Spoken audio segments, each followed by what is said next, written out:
Aujourd'hui, nous allons parler du pardon du péché. Hier, nous en avons déjà un peu parlé pendant la période de questions-réponses. Donc, nous avons déjà vu certaines choses, mais je veux parler de quelques points avant qu'on aille sur 1 Jean.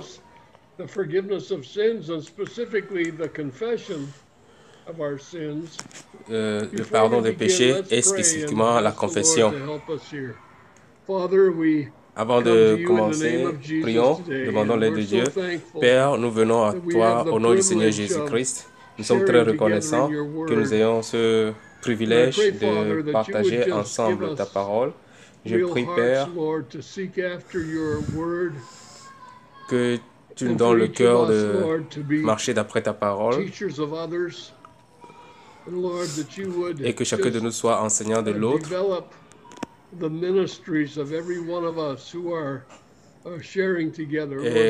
je prie que tu développes le ministère de tout un chacun de nous, qu'on puisse partager ensemble. Ainsi, nous pourrons ensemble bâtir le corps de Christ et nous édifier les uns les autres. Je prie, Père, que tu fasses à ce que nous soyons tous que nous puissions tous contribuer à ce programme. Protège ta parole, protège les oreilles qui écoutent de toute erreur. Donc, Père, je prie que tu nous amènes à prêcher, à parler de la vérité et que tu nous protèges de toute erreur. Père Céleste, je prie que tu nous donnes une bonne vue de ta parole, pas ce que je vois, mais ce que tu vois. Et parle-nous au nom du Seigneur Jésus-Christ, j'ai prié. Amen.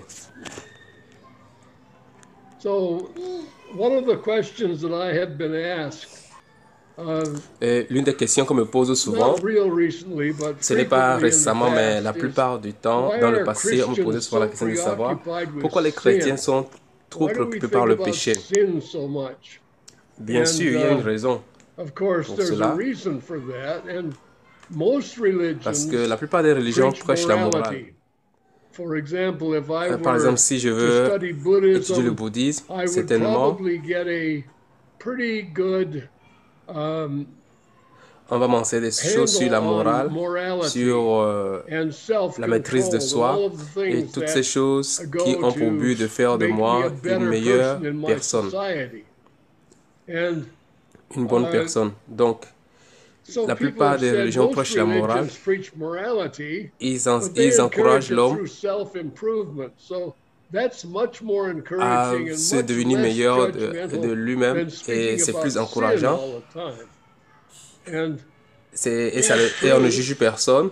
Mais la vérité est que c'est le péché qui est la raison de l'évangile, pas la morale. Ce n'est pas la morale, il est question aussi de justice.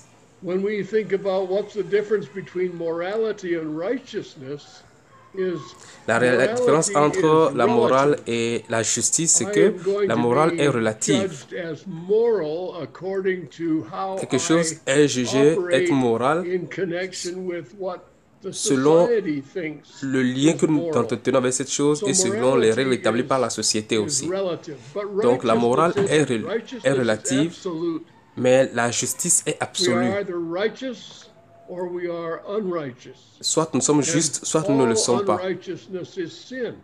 Et toute injustice est péché. Donc les Écritures traitent le péché. Ce n'est pas la morale. Et la religion chrétienne ne peut pas être une religion. Le christianisme ne peut pas être une religion. Pour un vrai croyant, il y a beaucoup de croyants qui considèrent le christianisme comme une religion. Ils essaient de mener une vie morale, une bonne vie. Et leur relation avec le Seigneur Jésus-Christ est très faible. Ça n'existe pas. Donc, le christianisme peut être une religion, mais Christ est une personne. Mais le christianisme comme une religion ne nous aide pas. Ça devient comme les autres religions.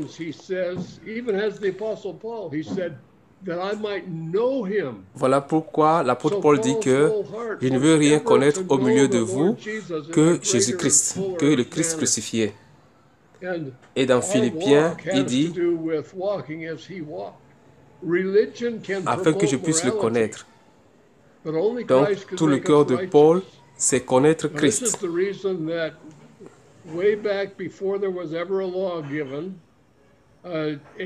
Et notre marche, c'est marcher comme il a marché.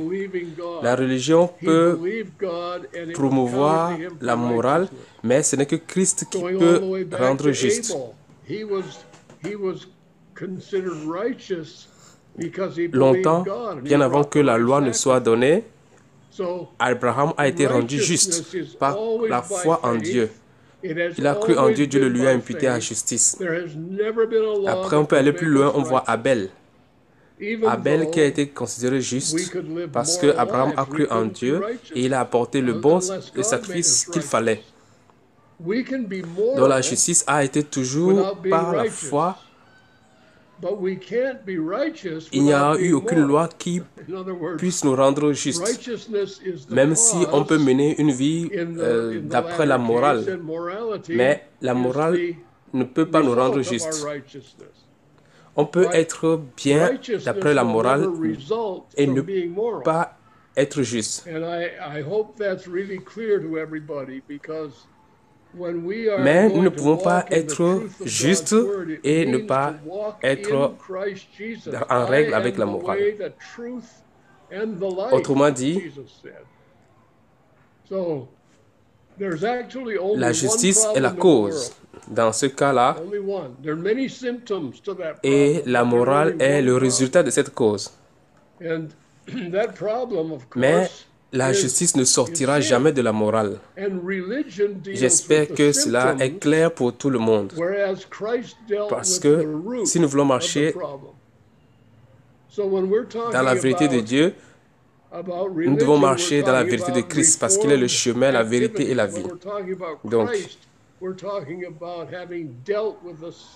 il y a en réalité un seul problème dans le monde, mais beaucoup de symptômes à ce problème. Ce problème, bien sûr, c'est le péché. Et la religion traite avec les symptômes, pendant que Christ a traité avec la racine du problème.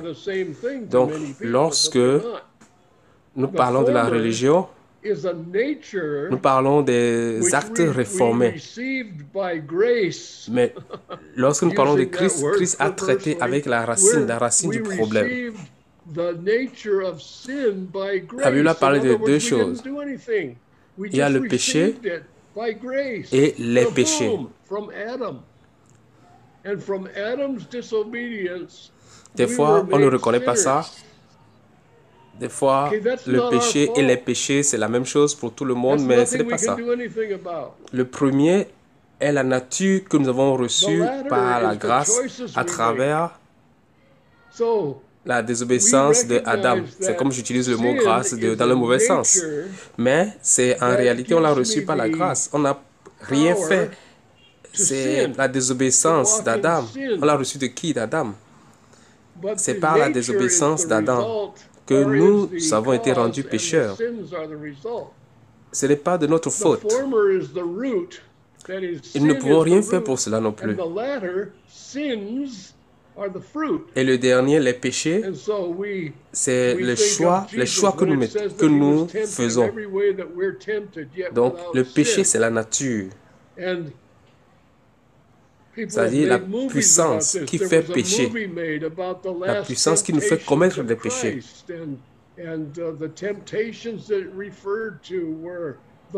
Donc, les péchés, c'est le résultat du péché. Le péché, c'est la racine et les péchés, ce sont le fruit.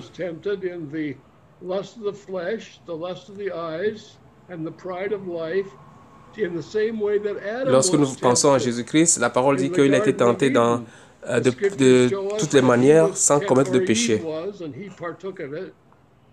Les gens ont fait un film pour parler de la tentation de Jésus. Ils ont titré cela la dernière tentation de Jésus-Christ. Et la tentation auquel il faisait référence, c'est la tentation de convoitise charnelle, de relations sexuelles. Mais ce n'est pas comme ça que Jésus a été tenté. Jésus a été tenté selon la convoitise des yeux, la convoitise de la chair et la convoitise de ce monde. Juste comme Adam a été tenté dans le jardin. Ève a vu que l'arbre était agréable à voir aux yeux, donc c'est la convoitise des yeux, bon à manger, la convoitise de la chair, et précieux pour ouvrir l'intelligence, c'est l'orgueil de la vie de ce monde. Vous et moi,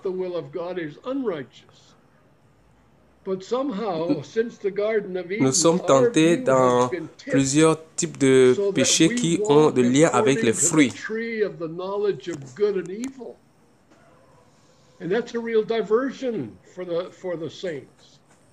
Le péché pour Adam,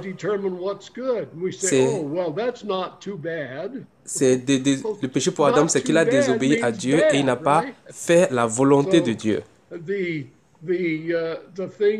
Donc, quand nous parlons de justice, nous ne parlons pas du bien et du mal. Nous parlons de la volonté de Dieu. La volonté de Dieu est juste. Ce qui n'est pas la volonté de Dieu est injuste. Quelquefois,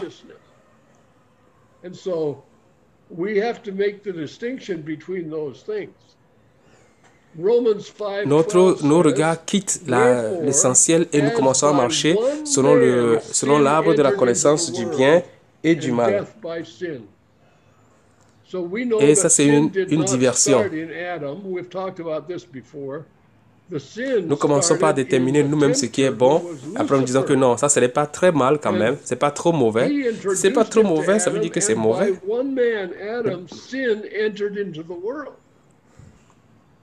Le problème, c'est que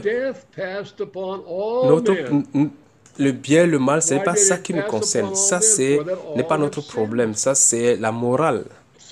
Ce qui nous concerne, c'est est-ce que c'est la volonté de Dieu ou bien ce n'est pas la volonté de Dieu. Et c'est ça la justice. Nous devons mettre la différence claire entre ces choses. Dans Romains 5, verset 12 dit, « Par un seul homme, le péché est entré dans le monde, et par le péché, la mort. » Donc nous savons que le péché n'a pas commencé avec Adam. Le péché a commencé avec le tentateur qui est Lucifer. Par le péché d'un seul homme, le péché est entré dans le monde. Et par le péché, la mort. Ainsi, la mort s'est étendue sur tous les hommes. Pourquoi la mort s'est étendue sur tous les hommes? Parce que tous ont péché. Donc, nous ne sommes pas responsables. Nous ne sommes pas responsables du péché d'Adam, mais nous sommes responsables de nos péchés. C'est ça la différence entre le péché et les péchés. Dieu a traité le péché sur la croix. 1 Timothée 2, 5 dit,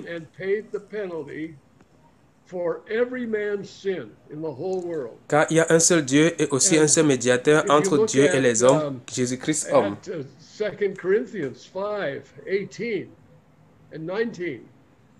Pourquoi il y a un médiateur?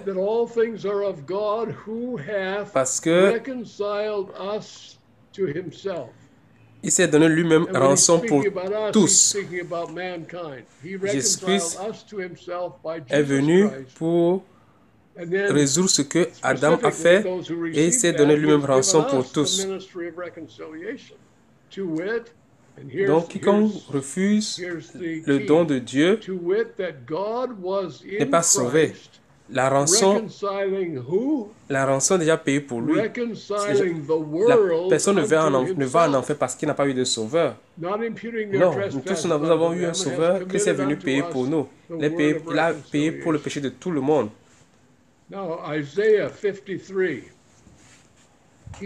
Et si vous regardez dans 2 Corinthiens, chapitre 5, verset 18, il dit, et tout cela vient de Dieu qui nous a réconciliés avec lui par Christ et qui nous a donné le ministère de la réconciliation.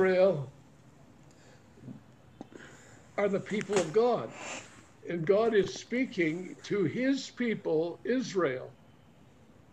And he makes these Car Dieu était en Christ, réconciliant le monde avec lui-même. First of all, this statement, they are redeemed and holy people. En n'imputant point aux hommes leurs offenses, et il a mis en nous la parole de la réconciliation. Maintenant, Ésaïe 53, il dit, nous étions tous comme des brebis errants, et l'Éternel a fait retomber sur lui l'iniquité de nous tous.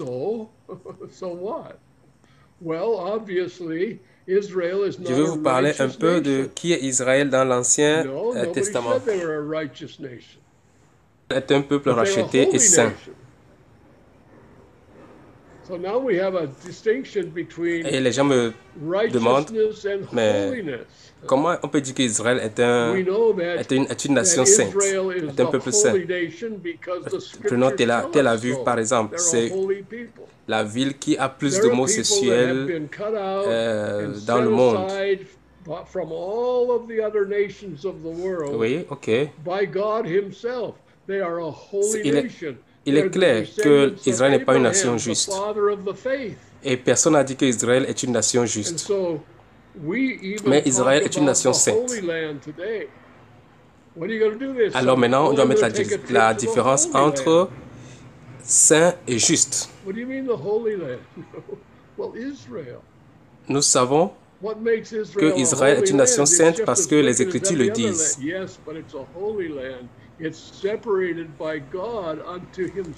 C'est un peuple mis à part parmi toutes les nations de la terre. C'est pour ça que Dieu les appelle un peuple saint. Depuis Abraham, le père de la foi. Nous disons souvent la terre sainte. Ah, tu fais quoi cet été? Ah, je vais faire un voyage je vais effectuer un voyage pour la terre sainte. Je vais visiter la terre sainte. Et c'est l'Israël. Pourquoi? Qu'est-ce qui a fait d'Israël la nation sainte? Parce que c'est Dieu qui a mis ce peuple à part, cette nation à part.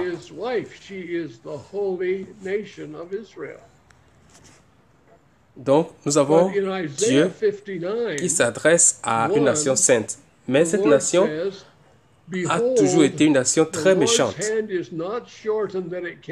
Elle s'est séparée de Dieu qui l'a choisie. Israël a même été appelée la femme de Jéhovah. La femme de Jéhovah.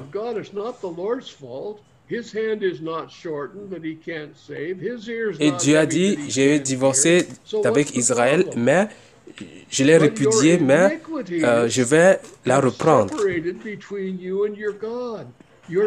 Pourquoi? Parce que Israël est ma femme. Parce que cette nation est ma femme.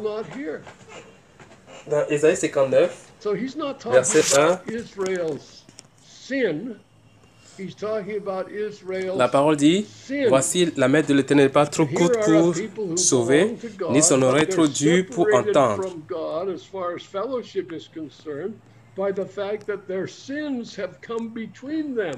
Donc si Israël n'est plus en relation avec Dieu, ce n'est pas la faute au Seigneur.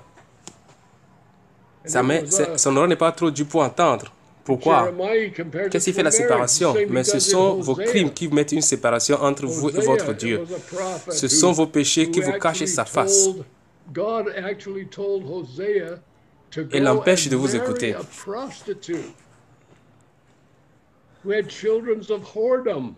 Donc, il ne parle pas du péché d'Israël, mais il parle des péchés d'Israël. Ils se sont séparés de Dieu, ne sont plus en relation avec Dieu. Pourquoi? Parce que leur péché met une séparation, vos péchés au pluriel, met une séparation entre eux et Dieu.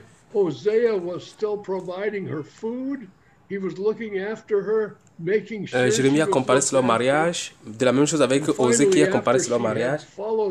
Dieu qui a dit littéralement à Osée, Dieu a demandé littéralement à Osée d'aller épouser une prostituée et d'avoir des enfants. Pourquoi Dieu peut demander ça? Dieu est en train de dessiner un tableau. Comment est-ce que Gomer représente Israël et que cette femme sera infidèle à Osée. Cependant, Osée ne va pas la mépriser, la répudier. Osée sera toujours en train de chercher cette femme à venir chez elle, à l'établir chez lui. Même si elle fuit, Osée doit aller la reprendre. Et But they're not an idolatrous people either. They don't follow Balaam anymore. They don't worship idols continuer anymore. à l'aimer, à prendre soin d'elle. And then one day, God says that Et Osée doit racheter. Elle est partie. Osée doit la racheter. Even though they were wicked. Et Osée la racheter pour qu'elle revienne. That applies to us, saints. That applies to the church. Et Osée lui a dit, tu es à moi, tu es mon épouse, je suis à toi et il n'y a personne d'autre qui va nous séparer. C'est ça, c'est cette relation qu'Israël entretient avec Dieu.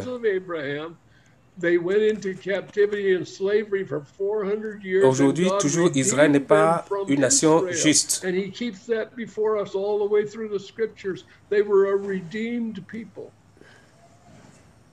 And yet they were separated from God in fellowship by their sins. Dieu dit un jour, cette nation, toutes ces nations vont se repentir et vont se retourner à Dieu. Cela s'applique à nous, à l'Église. Le problème avec Israël, c'est un peuple racheté. N'oubliez pas cela. C'est un peuple racheté, descendant d'Abraham.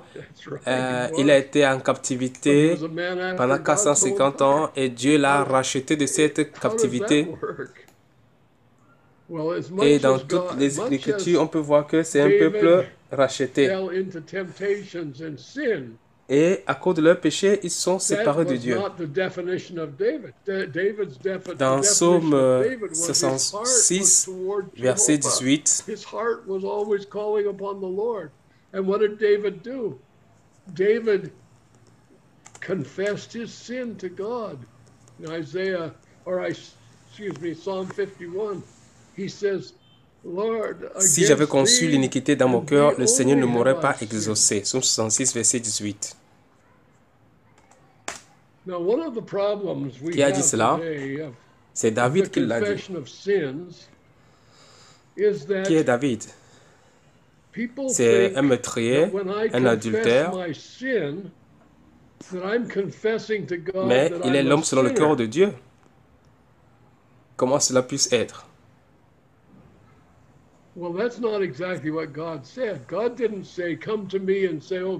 David est tombé dans la tentation, il a péché.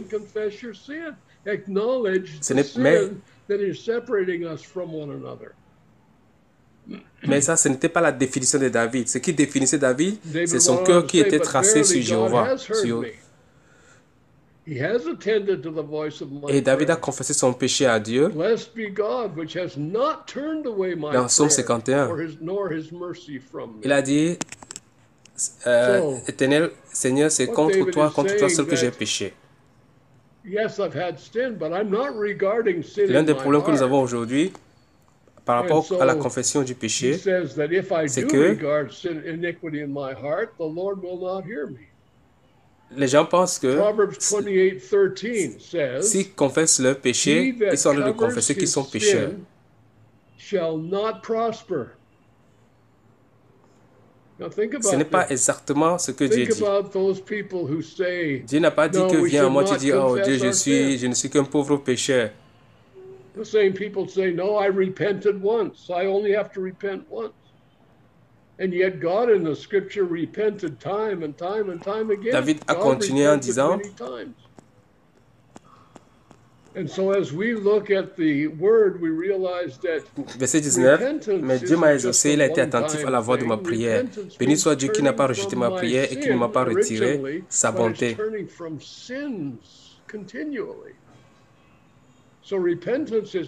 Donc David est en train de dire, oui, j'ai péché, mais je ne garde pas cela dans mon cœur. Si je garde cela dans mon cœur, Dieu ne m'aurait pas écouté. Proverbe 28, verset 13 dit, celui qui couvre ses péchés ne prospère point.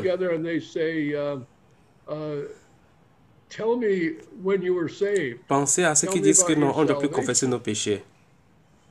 Donc, les mêmes gens disent que je me suis déjà repenti une seule fois et que c'est suffisant. Je me repens une seule fois, c'est suffisant.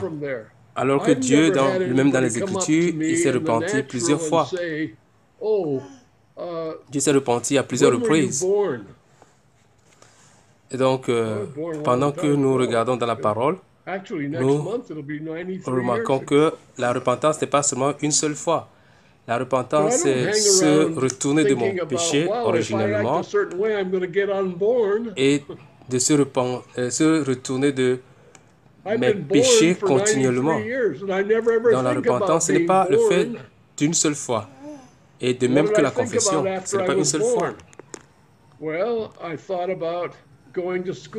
L'un des problèmes que nous avons aujourd'hui, c'est que nous pensons toujours au salut. Par exemple, lorsqu'on se rencontre, on est en communion entre les frères, on se pose la question, dis-moi quand est-ce que tu es sauvé, dis-moi, parle-moi de ton salut. Je pense que c'est une bonne chose à faire. Il est important qu'on ait un témoignage clair de notre salut. Mais on doit évoluer de là. Personne ne vient me voir et me dire, quand est-ce que tu es né? Je suis né il y a de cela très longtemps. Le mois prochain, j'aurai 93 ans. Mais je ne passe pas le temps à penser à ma naissance. Oh, quand est-ce que je suis né? Quand est-ce que je suis né? Je suis né il y a 93 ans de cela.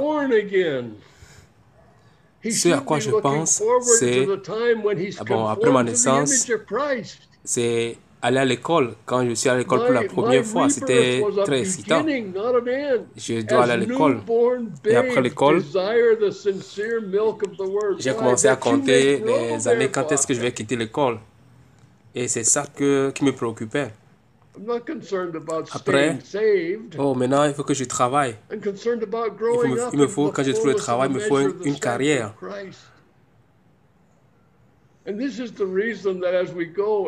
Donc, il n'y a aucun moment où je me demande, je m'arrête et je me dis, j'espère que je suis né, j'espère que je suis né. Non. Mais la plupart des chrétiens, ils sont satisfaits, ok, je suis né de nouveau. Ok, tu es né de nouveau, ça veut dire quoi? Ça veut dire que je vais aller au ciel. Ok. Donc, quand il nous arrive, on continue, quand quelque chose nous arrive, on a fait le mal, on dit, est-ce que je suis vraiment né de nouveau? Donc, beaucoup de chrétiens sont en train de regarder toujours en arrière, du moment où ils sont nés de nouveau. Ils doivent plutôt regarder en avant et regarder comment ils entrent en conformité avec Christ. Donc, être né de nouveau, ce n'est que le début, ce n'est pas la fin. En tant que nouveau-né désiré, le lait spirituel afin que vous puissiez croître.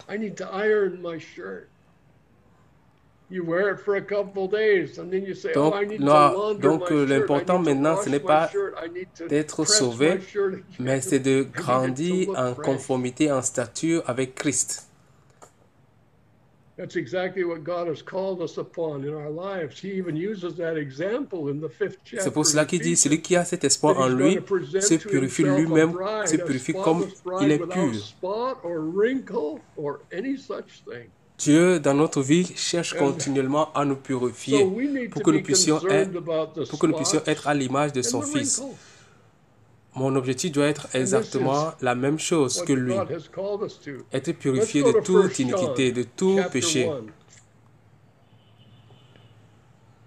Okay, now he says in 1 John chapter 1, that which was from the beginning, which we have heard, lorsque vous vous levez le matin, which we've looked upon, vous habillez pour aller au boulot, si vous avez un travail de bureau.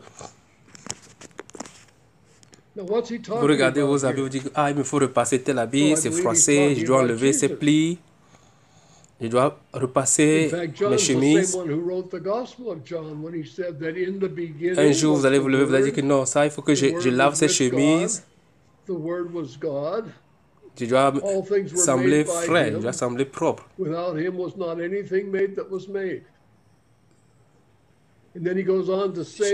Je donne cet exemple pour montrer ce que Dieu attend de nous. Et Pierre a dit cela, Pierre a dit cela, et dans la Bible aussi, on peut voir que Pierre a dit que Dieu attend que l'Église doit être présentée à Dieu sans tache, sans ride.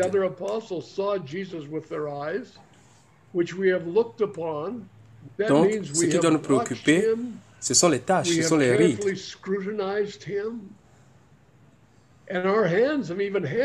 Allons à 1 Jean.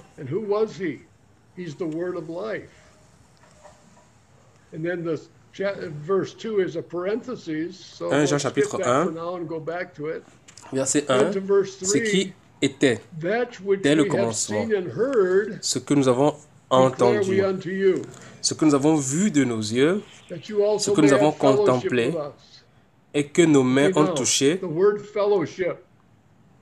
Il parle de quoi ici? Je suis sûr qu'il parle de Jésus-Christ. En réalité, c'est ce même Jean qui a écrit l'évangile de Jean et qui a commencé en disant, au commencement était la parole était avec Dieu et la parole était Dieu, toutes choses ont été faites par elle et rien de ce qui a été fait n'a été fait sans elle. Et il a continué à dire que cette parole a été faite chair. C'est de ça que Jean nous parle ici. Ce qui était dès le commencement, ce que nous avons entendu, ce que nous avons vu de nos yeux. Oui, l'apôtre Jean et les autres, ils ont vu Jésus, ce que nous avons contemplé. Nous l'avons touché, nous avons été près de lui et que nos mains ont touché. Et qu'il était qui?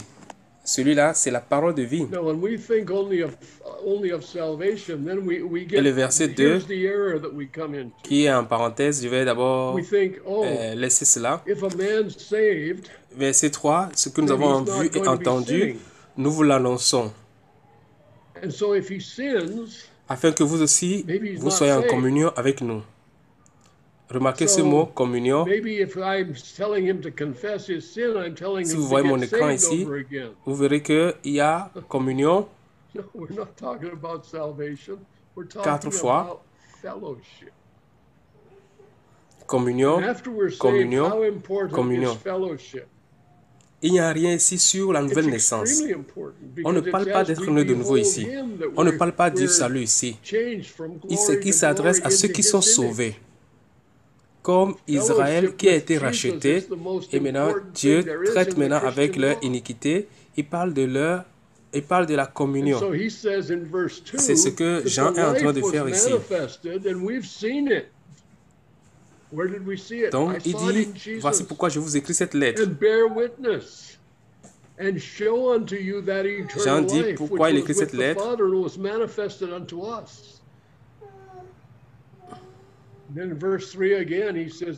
Donc, déjà, Jean nous montre qu'il n'est pas en train de questionner le salut, mais la communion. That you also may have fellowship with us. Si nous parlons seulement du salut, si nous pensons seulement au salut, nous allons entrer dans une erreur. Donc, si quelqu'un est sauvé, donc il ne doit plus commettre le péché. Et alors, s'il pêche, alors il n'est pas sauvé. My joy is made full when I'm in complete fellowship with the Father and with His Son. Alors, ou bien si je lui demande de confesser son péché, je suis en train de lui dire, je suis en train de lui dire qu'il doit être né de nouveau. Non, non, non, on ne parle pas de tout ça, on ne parle pas du salut. Nous parlons de la communion. Et après notre salut, combien de fois la communion est importante? La communion est très, très importante. And flip on the light switch. Nous changeons de gloire en gloire à son image. La communion avec Christ est la chose la plus importante. Donc dans le verset 2, il dit, car la vie a été manifestée et nous l'avons vue. Et nous lui rendons témoignage. Et nous vous annonçons la vie éternelle qui était auprès du Père et qui nous a été manifesté. Verset 3 encore, ce que nous avons vu et entendu, nous vous l'annonçons. Pourquoi il nous l'annonce? Afin que vous aussi vous soyez en communion avec nous. Donc être en communion avec Jean. Et il continue en disant, et notre communion avec le Père et avec son Fils Jésus-Christ. Et nous vous écrivons ces choses afin que notre joie soit parfaite. Lorsque je suis complètement en communion avec le Père, ma joie est parfaite. C'est une chose très importante. La nouvelle que nous avons apprise de lui et que nous vous annonçons, c'est que Dieu est lumière. But we walk in darkness. Attends, restons là pour un temps. What does God say about that? Est-ce que vous êtes entré dans une chambre où il y a les ténèbres et vous appuyez sur l'interrupteur et dès que la lumière vient, les ténèbres vont où? Les ténèbres vont où? Les ténèbres et la lumière ne peuvent pas être en communion. Les ténèbres et la lumière sont en contradiction, sont opposées. La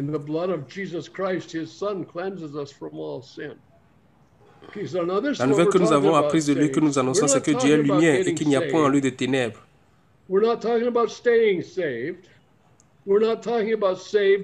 nous sommes au verset 6. Si nous disons, remarquez, si nous disons, je vais chercher un marqueur ici. We say we have fellowship with God, but we walk in darkness. Ok, bon, laissons ça. Si nous disons que nous sommes en communion avec lui,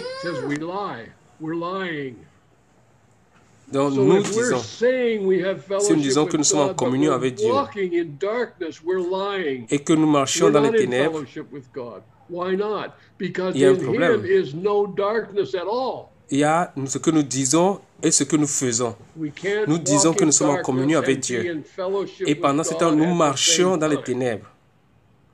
Alors en ce moment, Dieu dit quoi? Il dit quand nous le faisons, nous mentons. Nous mentons. Nous ne sommes pas dans la vérité.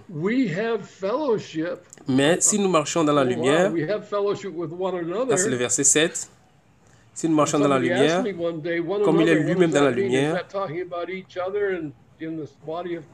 nous sommes mutuellement en communion et le sang de Jésus, son Fils, nous purifie de tout péché. Remarquez encore que nous sommes en train de parler de recevoir le salut. Nous ne parlons pas d'être sauvés, nous parlons de la communion. Il s'adresse aux saints, au peuple de Dieu. Nous disons que nous sommes en communion avec Dieu, mais nous marchons dans les ténèbres. Qu'est-ce que nous sommes en train de faire? Il dit quoi? Nous mentons. Si nous disons que nous sommes en communion avec Dieu, nous marchons dans les ténèbres, nous mentons et nous ne pratiquons pas la vérité. Parce qu'en lui, il n'y a point de ténèbres du tout. Nous ne pouvons pas marcher dans les ténèbres et être en communion avec lui. Verset 7. Mais si nous marchons dans la lumière, comme il est lui-même dans la lumière, nous sommes mutuellement en communion. Nous sommes en communion.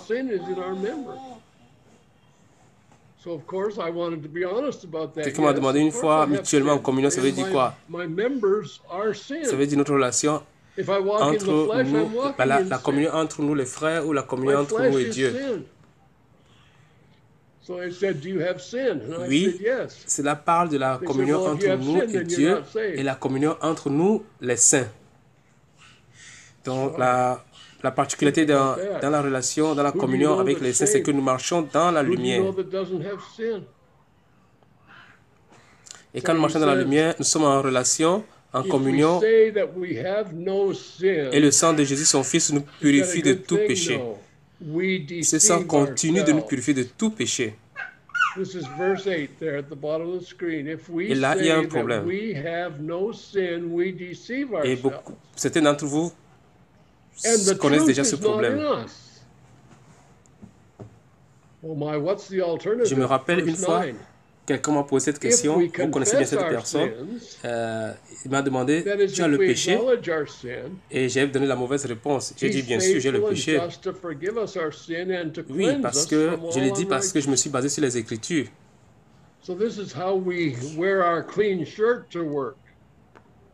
Romains chapitre 7 dit quoi? Le péché est dans nos membres. Alors, je voulais être honnête avec lui, j'ai dit oui, que dans mes membres, il y a le péché. Si je marche dans la chair, je marche dans le péché. Il m'a demandé, tu as le péché? J'ai dit oui. Il m'a dit, si tu as le péché, tu n'es pas sauvé. Wow. Pensez à cela. Qui n'a pas de péché? Alors il a dit, plutôt la parole dit, si nous disons que nous n'avons pas de péché, nous nous séduisons nous-mêmes. Ça, c'est le verset 8. Si nous disons que nous n'avons pas de péché, nous nous séduisons nous-mêmes. Et la vérité n'est point en nous. Alors, quelle est l'alternative? Verset 9. Si nous confessons nos péchés, ça veut dire si nous reconnaissons notre péché, il est fidèle et juste pour nous les pardonner et pour nous purifier de toute iniquité. Donc c'est ici qui est la clé de notre parole, de ce que nous allons parler, la confession du péché. Nous reconnaissons notre faute, nous reconnaissons notre chute. D'après Jean, nous devons reconnaître notre péché devant Dieu et d'après Jacques, nous reconnaissons notre péché devant nos semblables, devant les frères. Donc, cela, c'est les bases du Nouveau Testament. Donc, si nous confessons nos péchés, il est fidèle et juste pour nous les pardonner et pour nous purifier de toute iniquité. Et voici le problème. L'Écriture ne dit pas ici que si nous confessons que nous sommes pécheurs, parce que le jour où je suis venu à Christ, j'ai cessé d'être pécheur, je suis devenu juste. Donc ça, c'est ma catégorie. Le pécheur, c'est celui qui est toujours sous la domination du péché. Les saints, les justes sont ceux qui sont en Jésus-Christ.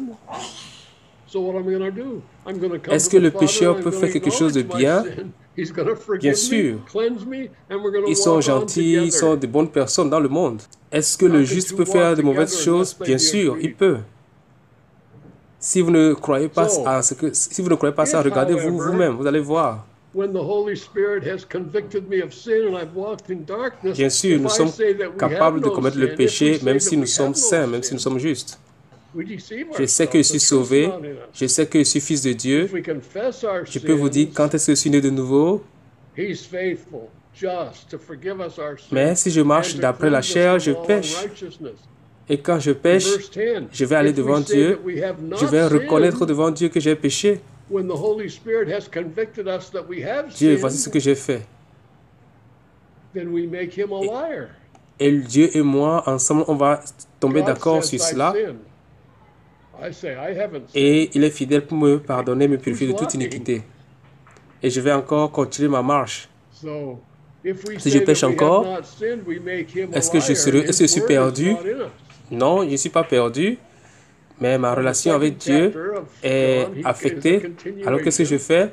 Je reviens au Père et je suis d'accord et je reconnais mon péché devant lui et il me pardonne. Comment deux personnes peuvent-ils marcher ensemble s'ils ne se concertent pas? Donc,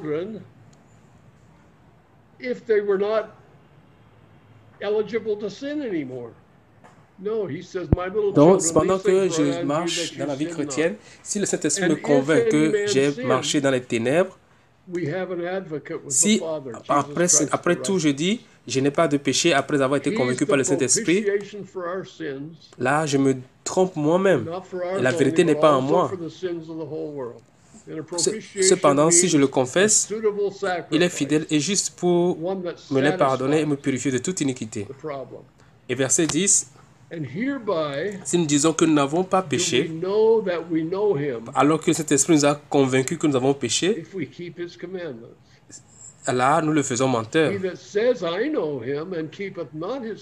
Dieu dit, tu as péché. Moi, je dis non, je n'ai pas péché. Qui est en train de mentir?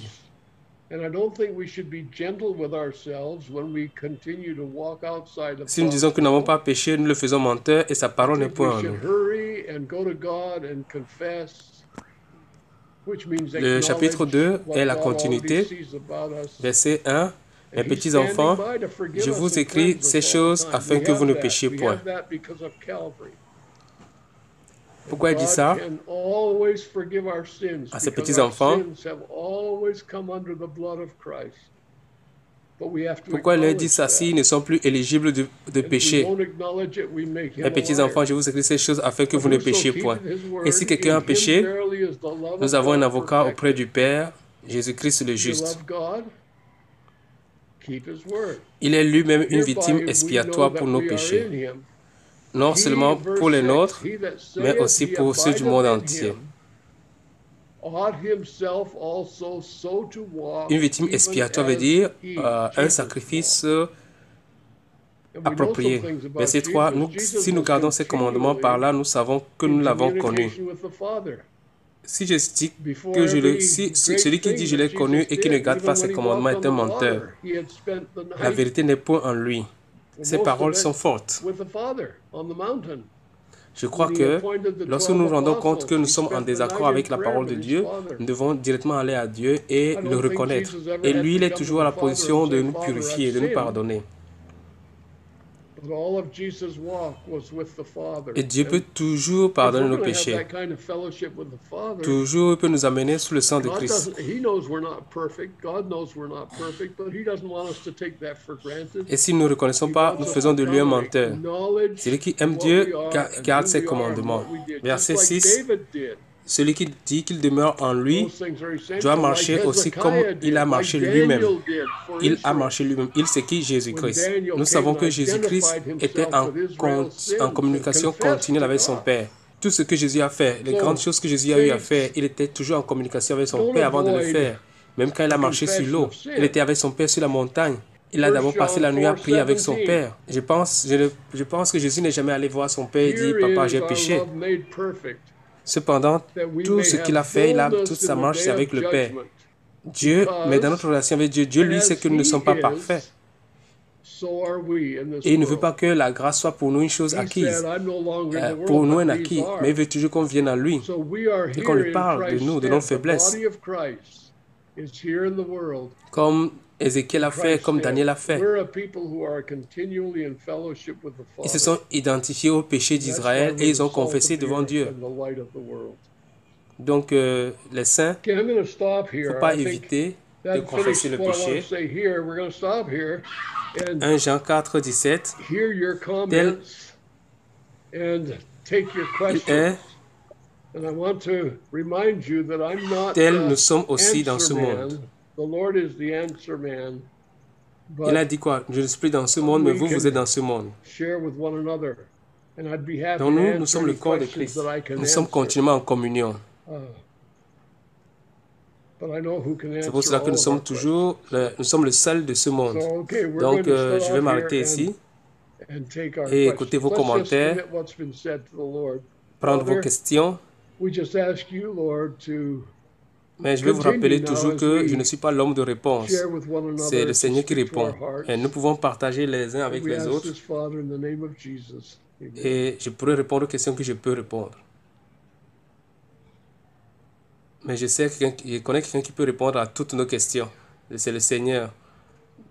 Donc, je vais m'arrêter ici et prendre les questions. Avant cela, prions. Okay.